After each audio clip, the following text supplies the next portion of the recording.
Dans l'ancienne conception du rapport homme-nature, il était important d'être littéralement en harmonie avec cette dernière. En effet, on attribuait une réelle connivence entre l'être et ce qui l'environne. Il semblait évident que manger des noix pouvait guérir un mal de tête puisque ces dernières ressemblent à un cerveau. Notamment, il était nécessaire de connaître l'ordre du monde pour mieux se connaître soi-même. Ce courant de pensée est fortement influencé par l'association ou plutôt l'incorporation de Dieu et de sa divinité dans la nature. Ainsi, le monde pré-Wilhelm très croyant, concevait la nature comme une déesse et la vénérait. S'ajoutant à la destruction du cosmos, héliocentrisme de Copernic 1533, inertie de Galilée et Descartes en 1632, infini de Newton en 1637, l'émergence du rationalisme, de l'empirisme et du matérialisme ont totalement bouleversé ce rapport de l'homme à la nature. C'est donc là l'origine principale de toute dérive moderne de ce rapport. Une telle rupture est inévitable dans la mesure où l'on prend conscience que depuis tout ce temps, l'homme n'a fait qu'attribuer ses caractéristiques de finalité sur la nature. Ainsi, en démystifiant la nature,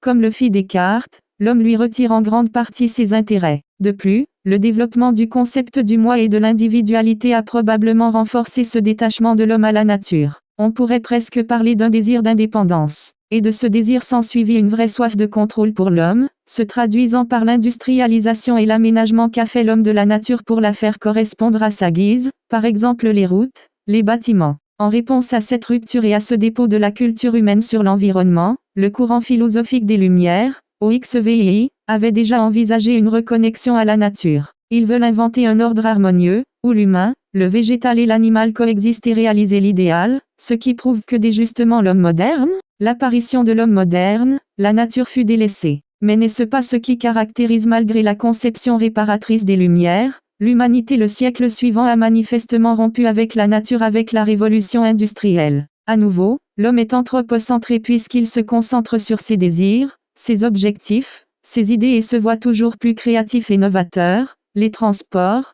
les usines. D'une part, nous ne pouvons reprocher à l'homme cet anthropocentrisme puisqu'il lui est par définition naturel. Nous pouvons cependant critiquer son ignorance quant aux impacts de ses actions sur la nature. En effet, dans un accès de puissance et de dominance, l'humanité développe sa culture matérielle et démarque son existence sur l'environnement. Alors, nous pouvons affirmer que cette inversion du rapport de dominance est due au besoin de reconnaissance de l'homme, son besoin de laisser des traces mais aussi à sa volonté d'innover et de se développer. L'homme ne peut se contenter de ce qu'il a déjà et en veut toujours plus. En réalité, il ne s'agit pas tant de prendre le contrôle sur la nature à l'origine, mais plutôt d'y mêler des installations humaines, ce qui a donc modifié cette dernière, matériellement mais aussi en elle-même comme les saisons. Par exemple, lors de la Seconde Guerre mondiale où les hommes s'entretuaient, la création de l'arme nucléaire témoigne de l'insouciance de l'impact environnemental, des villes, espaces entiers furent annihilés. La bombe atomique démontre également la soif de pouvoir divin de l'homme qui désire contrôler le monde comme bon lui semble. Depuis l'homme a toujours cherché à atteindre le meilleur des conforts dans tout domaine, en grande partie de manière artificielle. Pour étayer cet argument, nous pouvons prendre en exemple la nourriture. Parfois certains aliments sont si transformés qu'ils n'ont même pas un ingrédient naturel. René Barjavel, dans cet extrait de Ravage, les temps nouveaux dénonce cette ultra-transformation des aliments pour correspondre au goût humain. On note un lexique d'artifice, chimique, poussé à l'usine,